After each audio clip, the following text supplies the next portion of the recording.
Hey, I'm Evan, I'm Chris. And I'm Aaron. and this is the Three Chords Cast.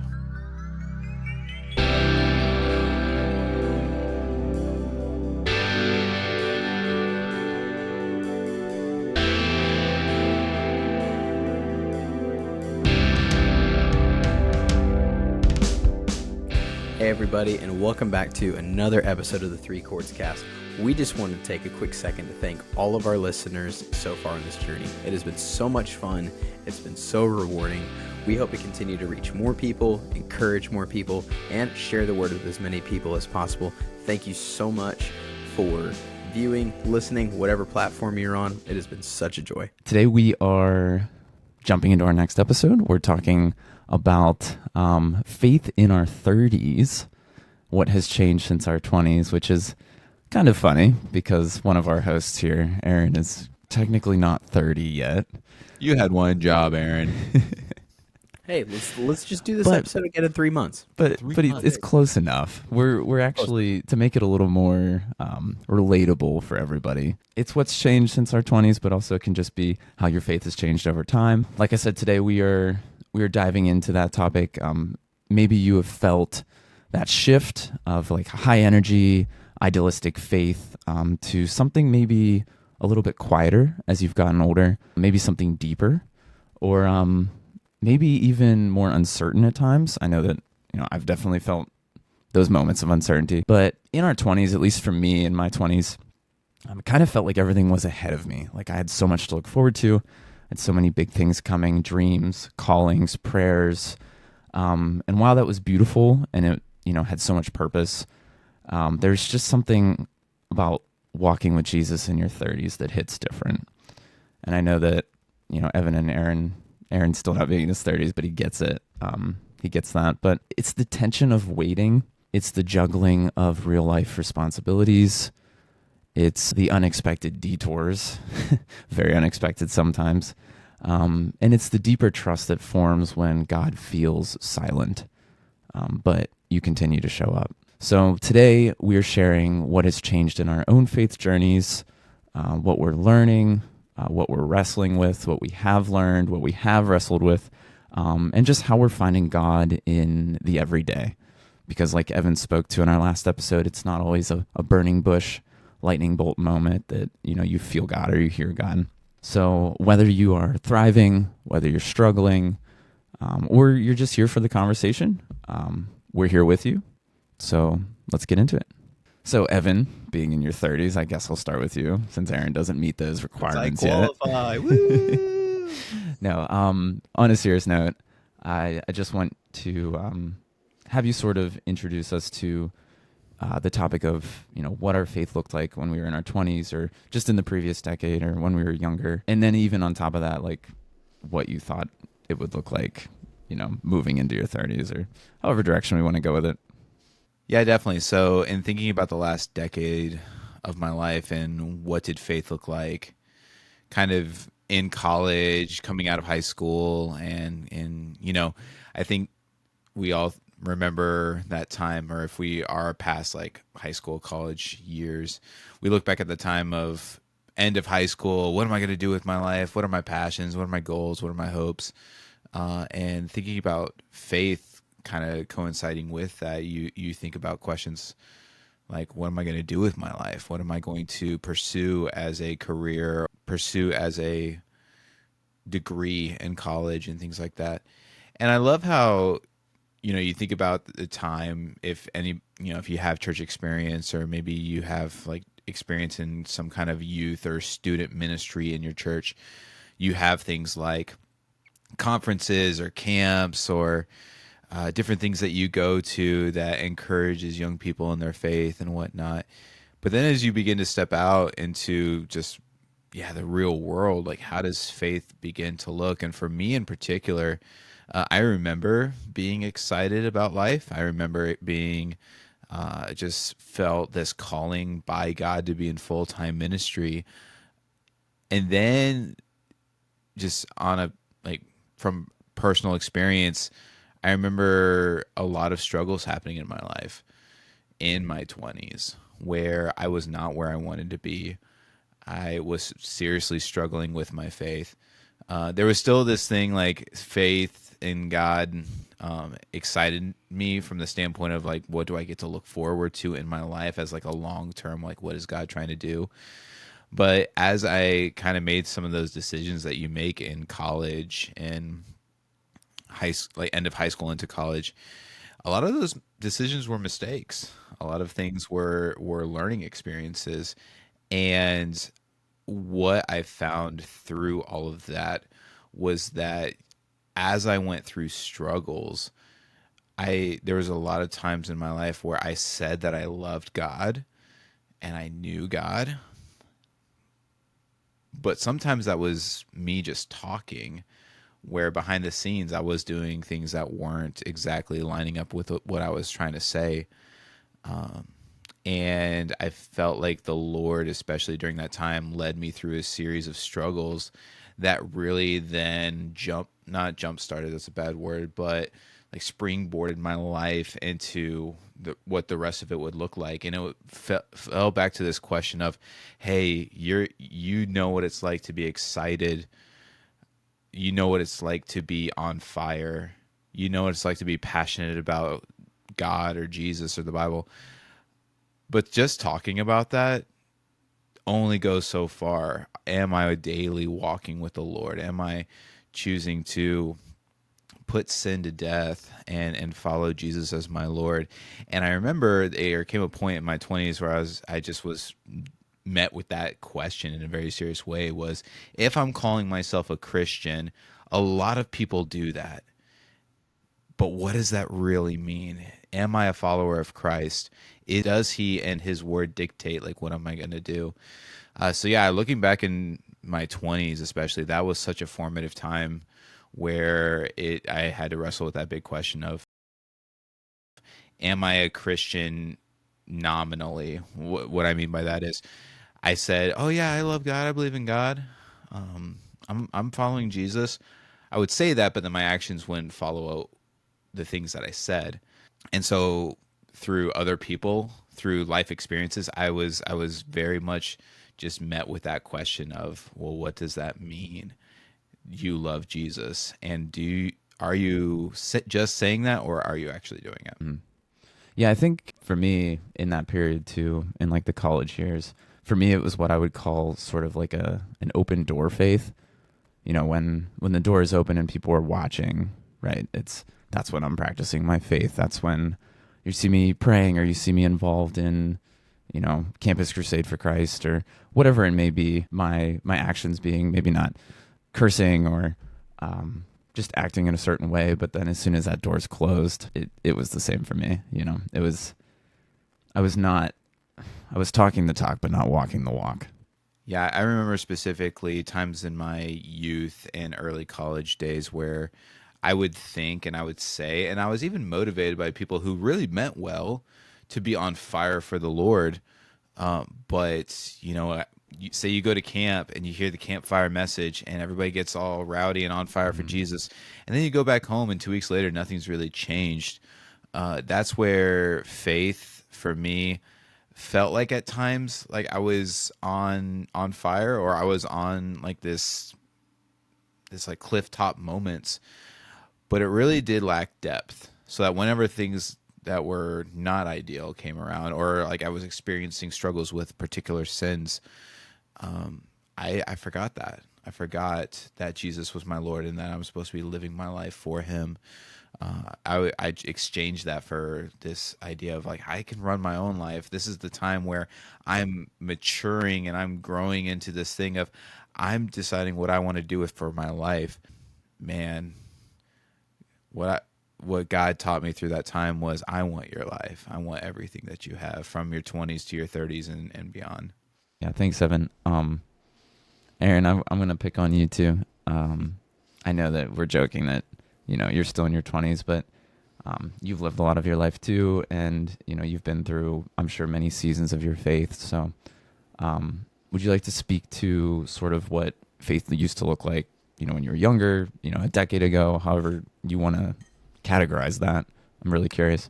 And really to make it personal, because everybody comes from different walks and experiences, and depending on how that perspective depending on how you look through that perspective, that really can shape honestly how you think or how you look at other people, how you feel about other people.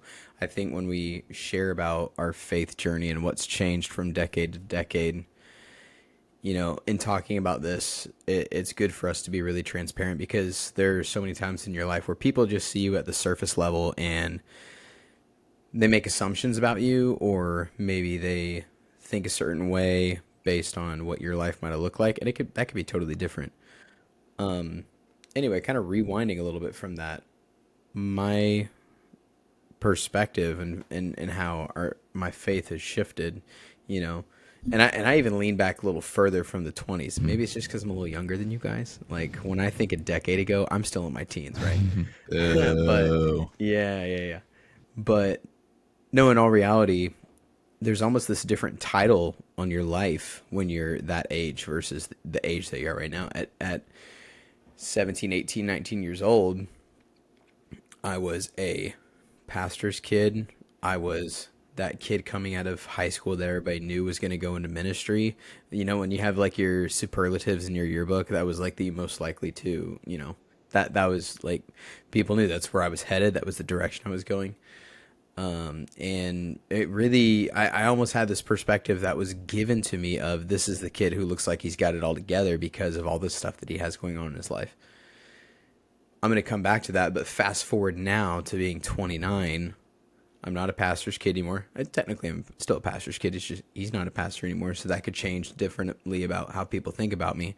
I'm also a full-grown adult to where things like that don't necessarily pertain to me in such a way that people make assumptions about me anymore.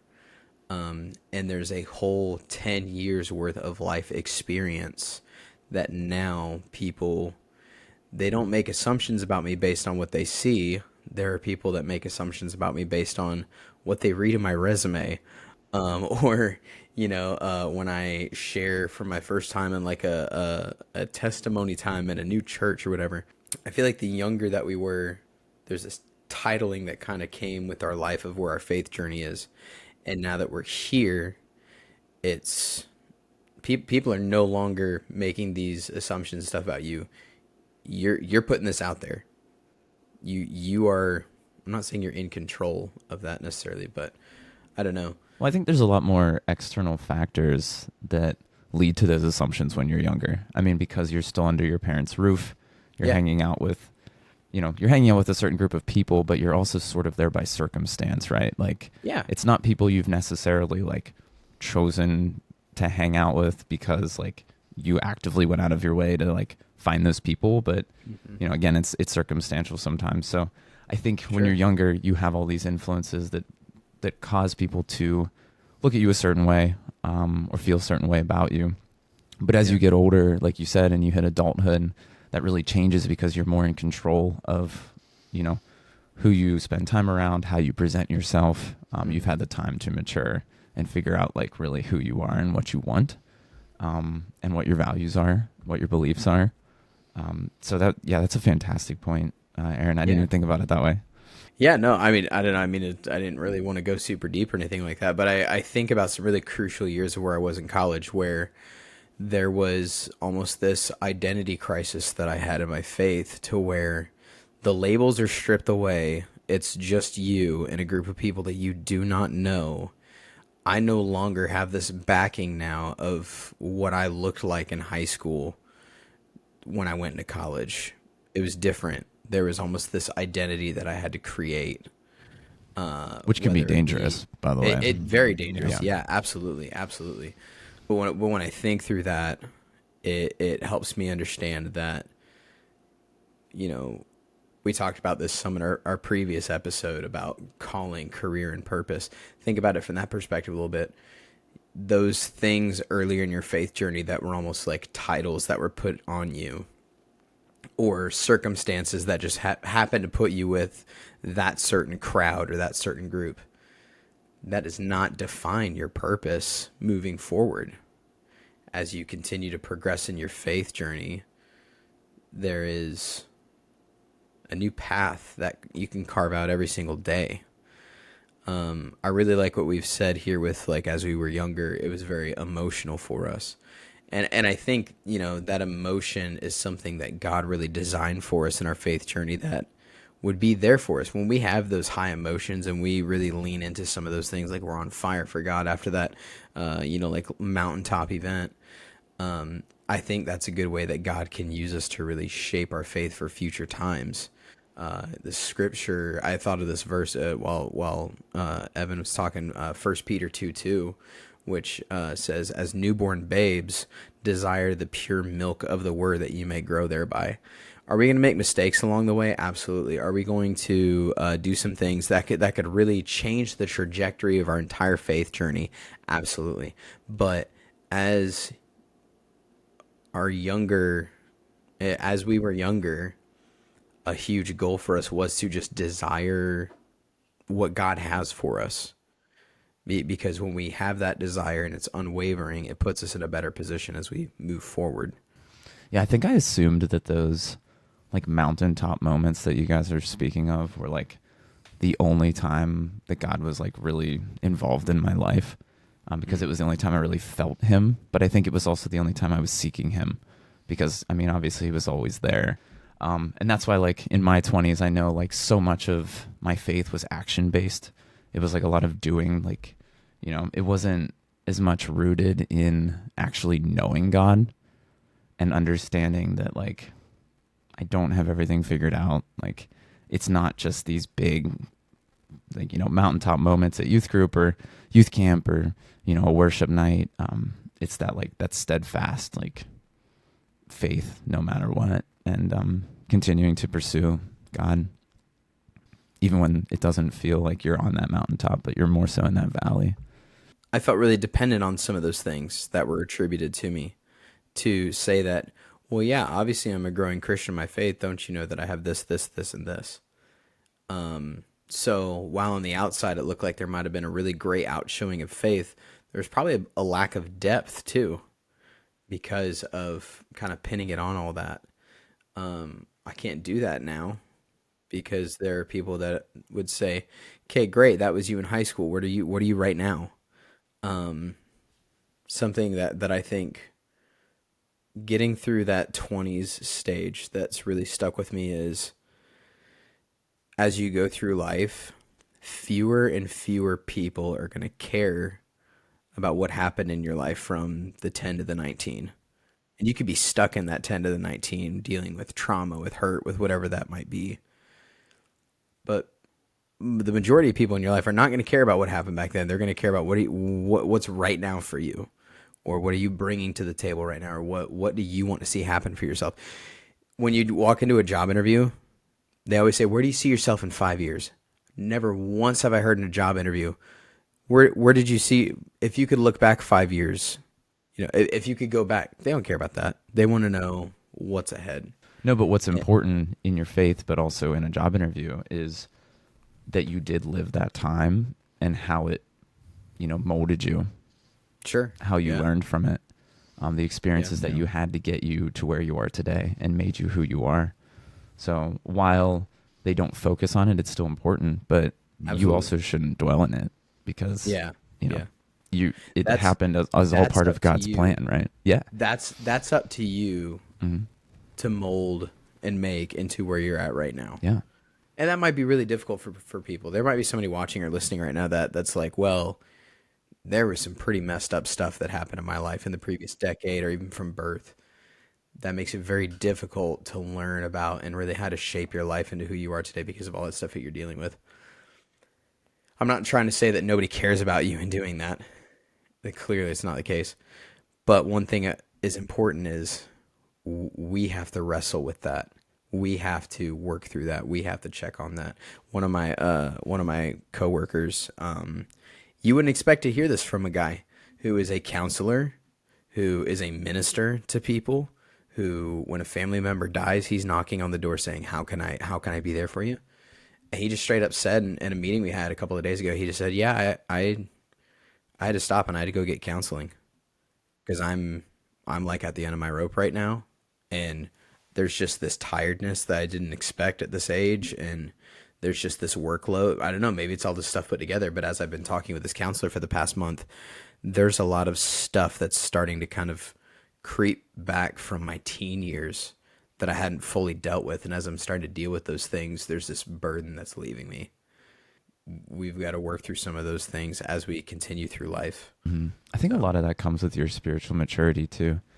I mean, yeah, there's the regular maturity in it all, but as you get older, if you really put in the effort and you work on your spiritual maturity, or your level of faith, the guy you talk about, like, obviously he's in a really good spot where he recognizes that, like, there are things that happen to me, and yes, they happen, and I'm not going to ignore them. Instead, I'm going to take them on. It's recognizing that all of us are going through something, and I never want to diminish anything that someone's struggling with. It's not that. It's the fact that as you grow and as you age, you make the choice whether you want to lean to your faith in times like that, or if you want to try to lean into the ways of the world, which I can tell you from experience never end well. As we're sort of shifting into how our faith has changed, I personally have really learned that there's some struggles that I've gone through or I'm going through that I always thought that I had the answer or I could figure it out. I'm a problem solver. So it's like, what's the solution here? What's my solution? What's Chris's solution, right? And anytime I would try my solution, I would think I made progress. I would think that I was headed the right direction, and then God would throw me a curveball, right? And he'd be like, no, this is actually how we're going to solve this. And a lot of times I was met with pain, disappointment, confusion, resentment. But I think I'm learning still as I get older that it's really not my plan. It's really not for me to figure it all out. Yeah. I think it's my job to have faith and trust in God, that his plan is perfect and his plan for my life is perfect and for your life, our listeners. So you just have to embrace that. I mean, that doesn't mean like just live your life assuming God's going to take care of everything. It's not what he wants. I mean, he asks But that it's a life of full dependence on him and reliance on him. Yes, 1,000%. At the end of the day, like, you can't control everything, and that's something that I'm learning right now. And it's something that we're talking about past experiences, past mountaintops or valleys, or however you want to say it, whatever vernacular you want to use. And God uses those things to mature, to mold, to grow. Like, he does that. He can use that. And there's this responsibility on you too. Am I going to lean into that as growth, as God maturing, as God getting me through, pulling me out into deeper waters? Unfortunately, that's where a lot of people say, I'm done. I don't need this kind of thing. But in following Jesus, making him Lord, fully depending on him, and remembering that in those seasons you are still, if you're his child, like, he's got you. That's where we don't have these mountaintop highs that wear off. It's deeper roots that we know that God is the one who's sustaining, and he's the one that we can be dependent on. Yeah, I'd like to recognize too that it's so easy for us to say that, to say, like, just depend on God in this time, have faith. I want to recognize, like, how difficult that is. Right. Yeah, and that's absolutely. not something that you can just do all of a sudden overnight. It takes practice almost. Even It's a just discipline. Yeah, it's discipline. It's giving up For even sure. just little things at first to God, just to get used to the idea of that. I mean, I still struggle with it. With little things, it's easy, especially when it's things that aren't happening to me, right?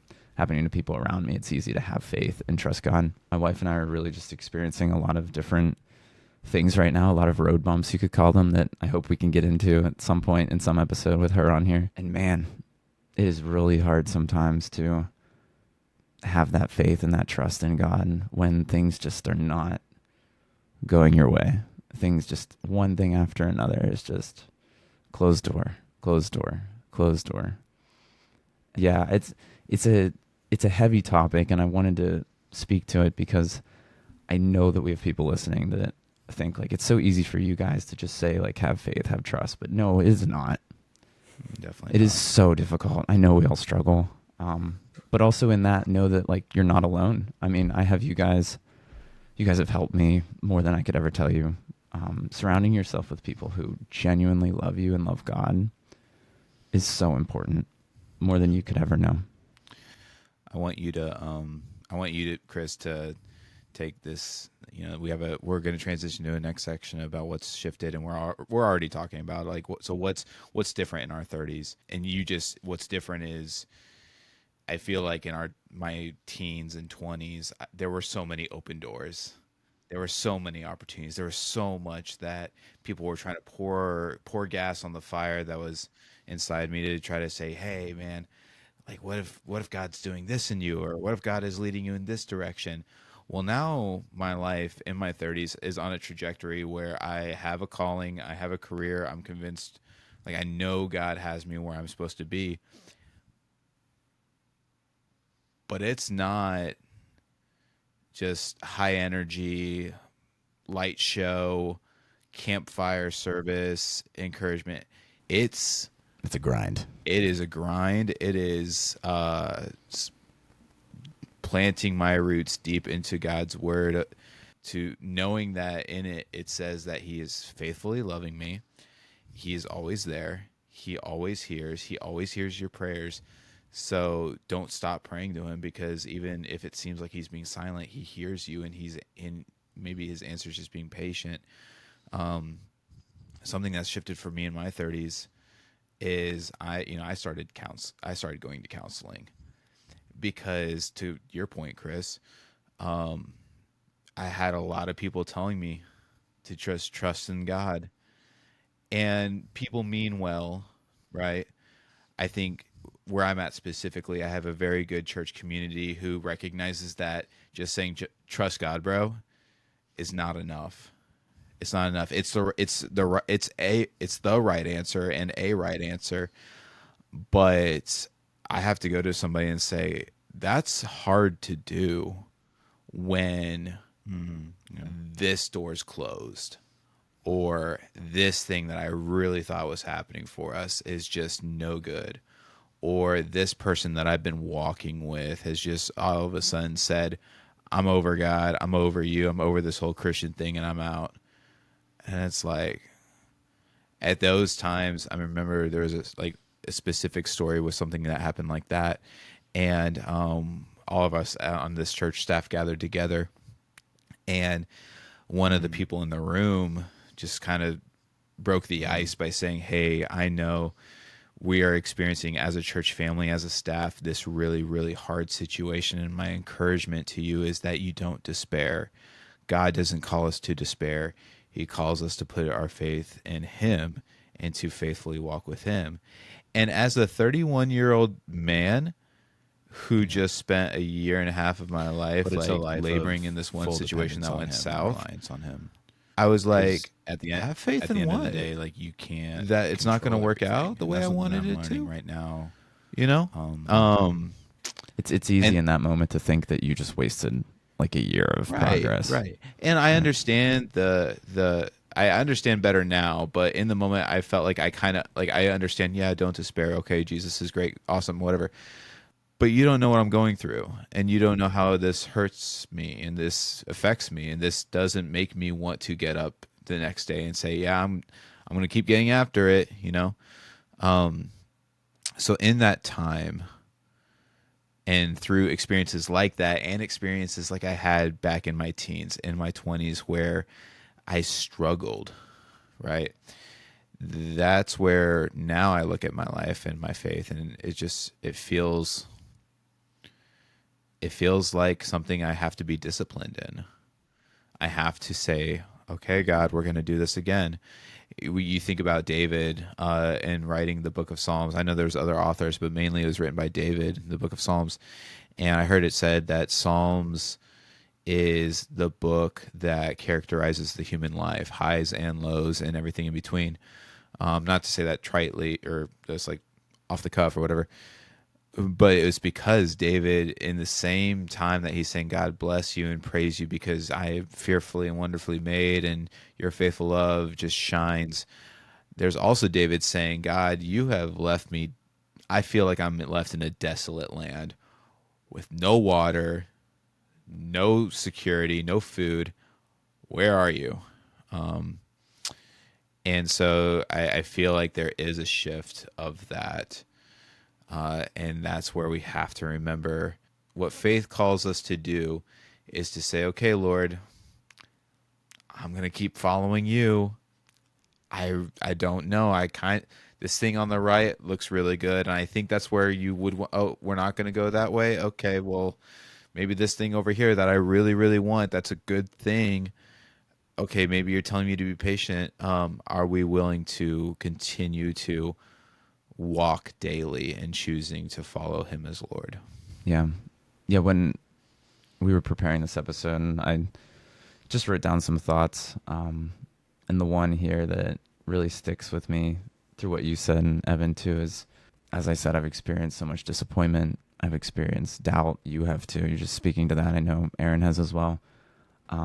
But in my 30s, or just in these years for me, my faith doesn't feel like as flashy as it was, or as for show, like we had said earlier, as in my 20s.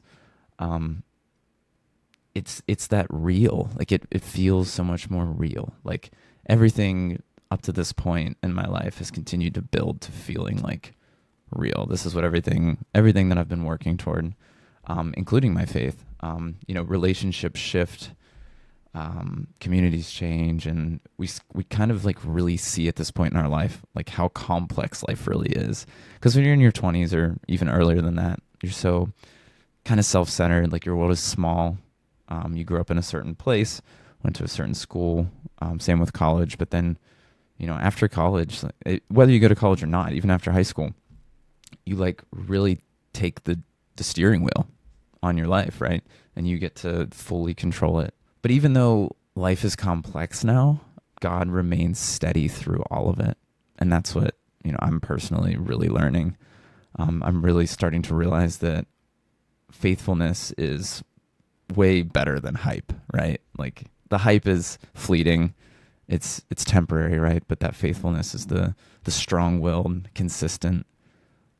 It's the thing that's going to get you through whatever you're going through. Eventually, it may not be right away, but sticking to your guns, sticking to your faith and your trust in the Lord. Yeah, and I mean that's not to say that your faith in your 30s just gets boring. We don't want to think of it that way. It's exciting in so many ways. I think of a time when there's a peace that you can find when you put your trust in the Lord in certain situations. And that peace doesn't always have to be like just this quiet peace. There can be blessings, there can be joy, there can be excitement that's found through that. I remember when we first moved over here so I could continue my education. When we came over, we just had a bad situation where it seemed like financially there was something that was supposed to be there, but then it got cut along the way. And it was just this, we had this seed of doubt of just like, oh great, like how are we going to start along the way? And how are we going to get going? And so by the time we moved here, I'm like fishing for jobs as fast as humanly possible, trying to figure out a way to just get our faith under our feet. And in that moment, we really had a lot of people telling us, just trust God, just trust God, just trust God. And we did. And, that might seem like a boring, well, everybody deals with that life situation. And I'm sure you got through it. Yeah, we did. And we got through it in a super cool way. There were at least 2 different times in the span of a 6-month period where literally we just said, I don't know where rent's coming from, but we're trusting God. Yay. Like that sounds like the boring church testimony that you hear for 2 minutes and then, oh, something happened. Yeah, okay, that's awesome. An answer to prayer. You don't understand how exhilarating it feels when twice in a 6-month span, literally $1,000 gets dropped in your lap and you're like, okay. It's the faith that we put in our God to take care of our needs when those needs get met when you don't think they're going to is going to be It's exhilarating. Don't you feel kind And of sorry, but like I've experienced this too, and don't you feel kind of like ashamed that you didn't like that you didn't think, trust. yeah, That you didn't trust. exactly. Yeah, And then exactly, God's like, exactly. here you go, told you. You felt undeserving of it, and you're like, Yes. this should not have Yeah, I happened. didn't have the faith and And trust. Why are yeah, you still yeah, blessing me? exactly. But the response from God is, this was it to begin with. You just didn't know. That's the upside of, because one of the verses that we had written in our into this context was from Isaiah 55 8 and 9. God's saying to his people, my thoughts are not your thoughts, neither are your ways my ways, declares the Lord. For as the heavens are higher than the earth, so are my ways higher than your ways, and my thoughts than your thoughts. Really, to just slow that down, we didn't know where any of it was going to come from. We didn't know that in coming here to begin with, we were going to be met with this immediate trial that literally, to a degree, almost felt like just like this life or death situation almost. But there was above us and over us this plan that we didn't know, we could not have known, and after it takes place, you're like, okay. There's this shift in focus that we have, and I think it's really important to recognize that this shift in focus comes when you're fresh out of the fire in your faith, moving into the deserts or moving into the valleys. The freshness that you have here and how you respond to it, how you develop it, how you trust God with it will help so much more the older you get and the further you go along into things. As we continue to move along here, we're at this point now where we've seen our faith shift. We've talked about what faith used to look like for us. How did it affect our lives? We didn't really know what we were doing. No teenager is going to be thinking about what their life is like when they hit 30 years old necessarily. But now we're here. We've moved along in the season of life. If you're listening, if you're watching, and you've been thinking back on maybe a previous season in your life, and you've been walking step by step with us, now we're at today. We're where we're at right now. There's a point in our life where we need to start building anchors. We need to start dropping an anchor. We need to use the metaphor that we've used as well. Dig in our roots or watch our roots grow deeper. Because our faith is not going to just continue to flourish and grow and develop without some sort of foundation, right? I got some it's our second year gardening, or at least trying to garden, and I've got some herbs and stuff outside that I'm supposed to be trimming them like once a week, and there's some of them that are so tall that like a gust of wind's probably going to take them out because they're just too tall, and I just have been delaying that. But I see what's above. I see the beauty of the growth. I see the fruit of the labor. What I don't see, but I know is there, is the roots that had to have gotten to a certain point before all that took place. There's roots that had to grow, that had to send nourishment up, that had to intertwine with the dirty of the soil and where you don't want to put your hands as the gardener, but those roots are there supporting what's continuing to grow. And you know what? Plants are all designed very differently. I got some I'm sorry, I didn't mean to turn this into a little gardening session, but like I don't know, I think about these roots, and there's this dill plant that's out there that's literally about a foot and a half taller than all the other ones out there. But the closer you get to the top, there's not as much width that's there. And then you have the peppermint that's right next to it that is not more than, 8 inches out of the soil, but it's spreading across half the entire planter box. There's that width that's there. As our faith develops and where we are at, it's important for us to drop the anchor, to develop our roots, to continue to see those grow, because where God may pull us, maybe in a direction that you see that tall, or that width, or wherever that spreads out, right? This is why it was so important for us to talk about our purpose and our calling and our career. When those roots are pulled by the strong winds or some kind of woodland creature that is trying to peck at it or get the fruits from it, or whatever, when those roots are tested, where are you gonna be? I'm laughing almost in my head, wanting to share this, and I don't need to be all detailed and everything, but I would be remiss if I didn't share. You have got to go listen to our last episode, and you've got to listen to some of the things we talked about. Even just look at the YouTube shorts or something like that, and how we talked about how our purpose is so important. And the career might change, the calling might change, but being faithful to the purpose is right there. I kid you not, the next day, like I asked the question in the podcast as we were walking through it, what happens when you get that pink slip? The next day, literally, in a sense, the pink slip came for me. And I sat there in shock and awe, but also like laughter. I think it's mostly from the shock, but I was like almost laughing, just saying, Yeah. Did you know?" Well, he was speaking to you through you, Yeah, right? yeah, Yeah. and this whole process over the last 2-3 weeks has been a whirlwind. There have been tears, there have been fears, there has been so much that has gone on. But I would also account and attribute any success and progress that we've had to the fact that there are roots that go back as deep as when I was a child, and those roots have not been uprooted. That anchor has not broken, and it's not me. It's not me. It's something that God put in front of me, and I responded to it. One of my classes that I'm taking right now has to do with worship, and as we talk about worship, that's the song selection on Sundays. We're talking about how it's a lot more than that. One of the definitions that one of the authors of the text in our class gave for worship was, in general terms, worship refers to the appropriate response to the revelation of the holy God of glory.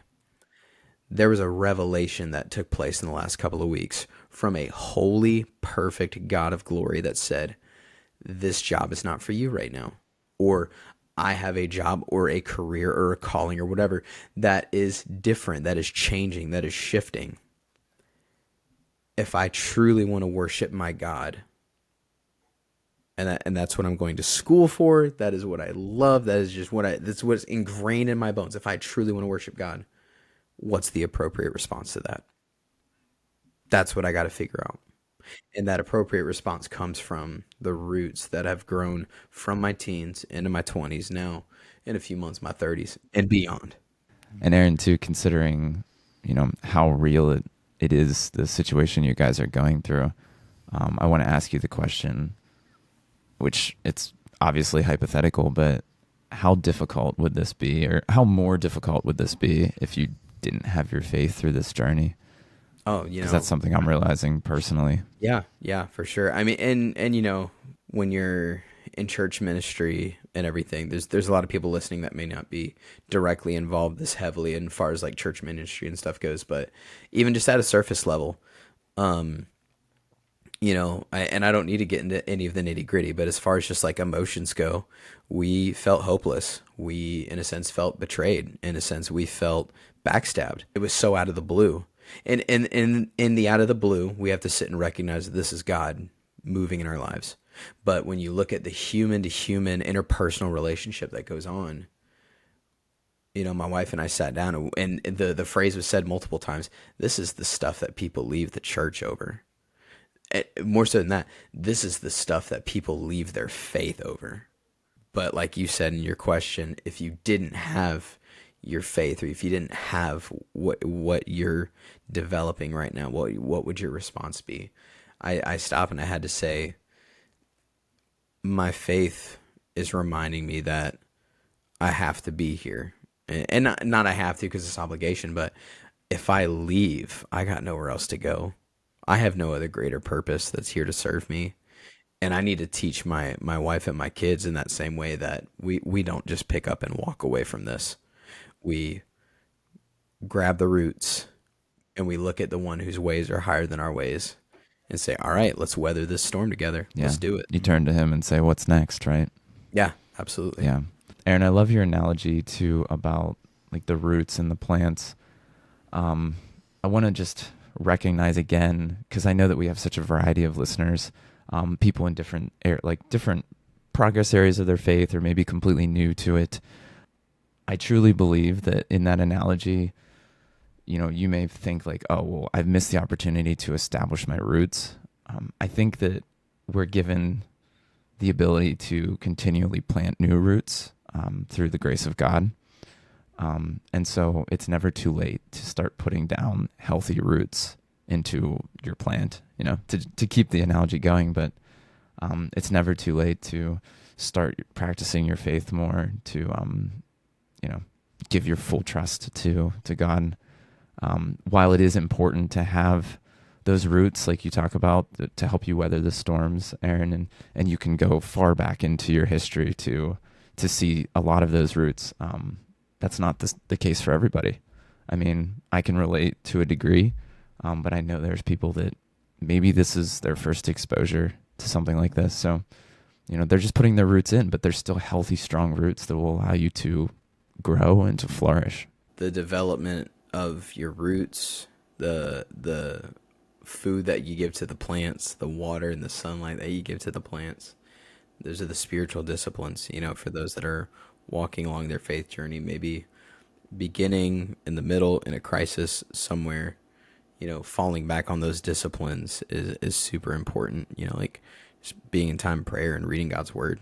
So that then transitions us to kind of our conclusion for this episode. But just some encouragement that we can get for you guys is just a couple things. Just know that if you feel like your faith in your 30s or wherever you're at in life, maybe it's probably different than it was a decade ago, and maybe you'd even say that it's pretty hard compared to a decade ago. Number one, you're not alone in that. I think we can all say that in our current where we are at in life right now, there are good things, but there are also like really, really difficult things that we are dealing with. So you're not alone. Also, you're not, just remember that God is the one who's working something that's deeper.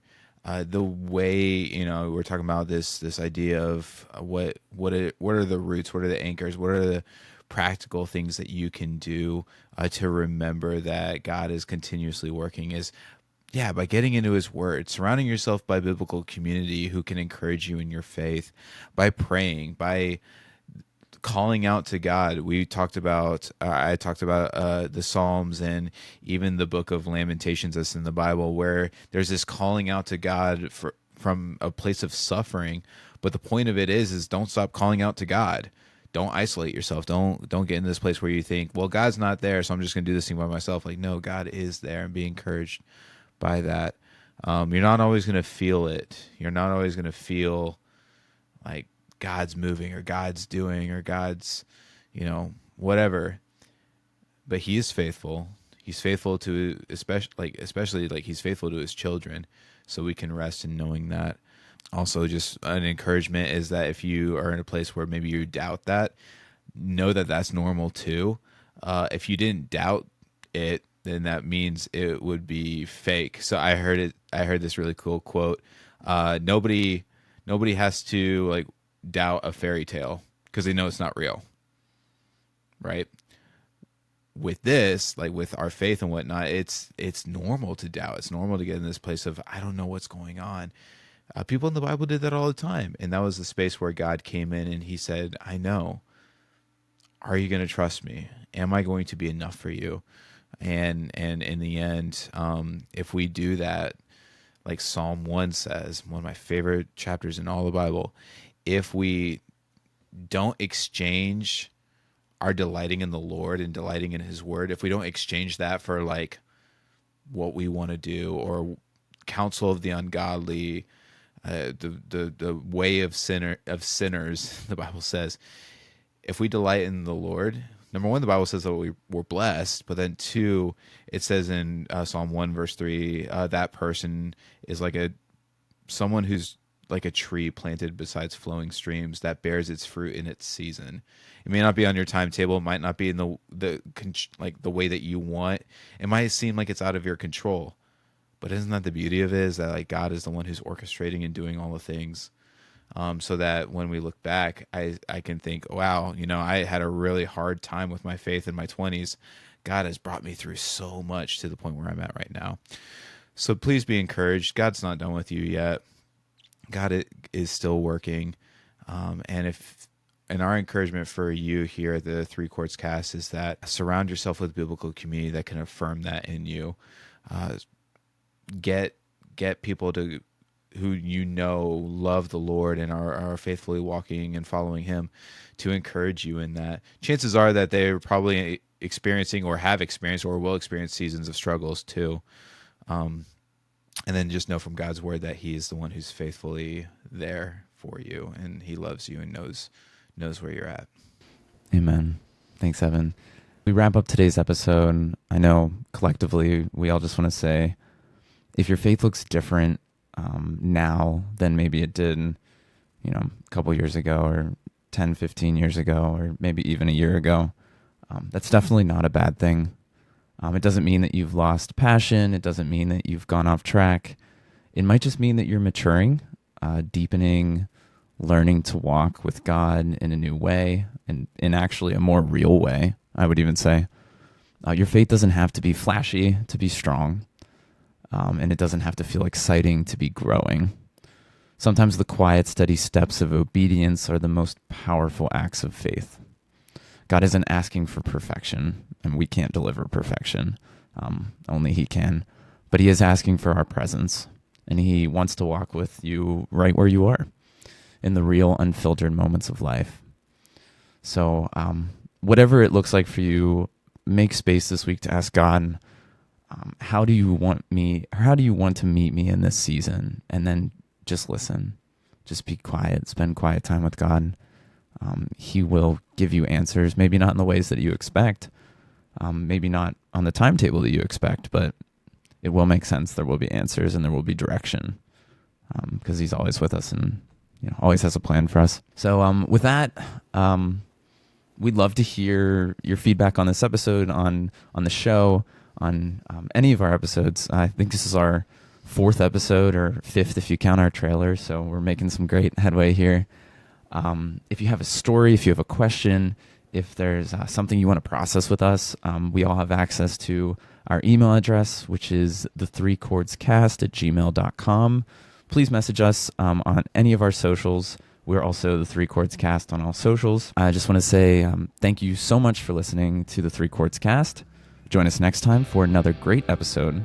But until then, find your people, love your people, and keep your people close. See you guys.